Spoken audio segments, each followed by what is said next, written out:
A yau ne wata majiya take tabbatar mana da cewa Barcelona na fuskantar tuhuma kan zargin cin hanci da rashawa da ƙungiyar ta Barcelona ta biya Jose Maria Aranguiz Nigeria, tsohon mataimakin shugaban kwamitin alƙalan wasan Spain.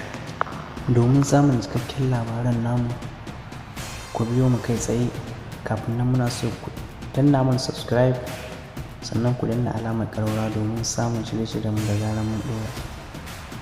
Inda za ku ji cewa wata kotu a Barcelona ta saurari ƙarar cewa an tuhumi Barcelona da tsofaffin jami'an kulab ɗin na Barcelona Negreira da laifin rashawa da cin amana da kuma da bayan ƙarya.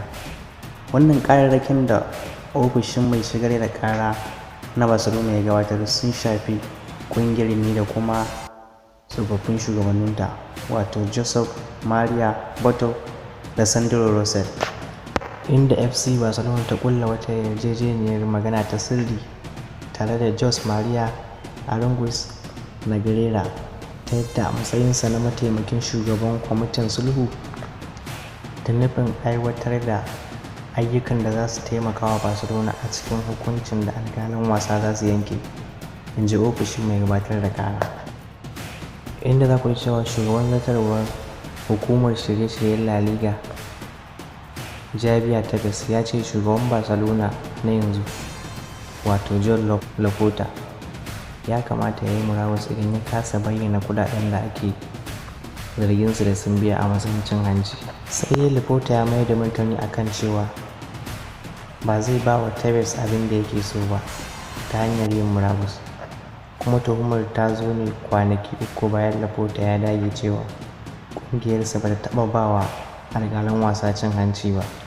Inda muka hango kocin Barcelona na yanzu, wato Xavi Hernandez, wanda ya lashe kofunan La Liga 8 tare da su a matsayin ɗan wasa tsakanin shekara ta 1908 zuwa shekara ta 2015, ya ce bai da masaniya akan kudaden da aka biya, kuma bai taba tunanin kungiyarsa na da alaƙa da shafin nan maganganun ba.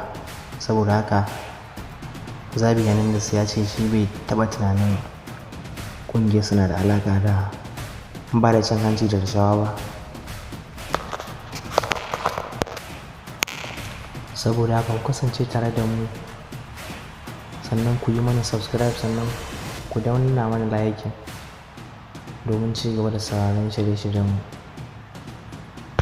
Kar ku manta, kuna tare da naku mai son ganin farin cikinku a kullum, Salis Siboyi from KTN City.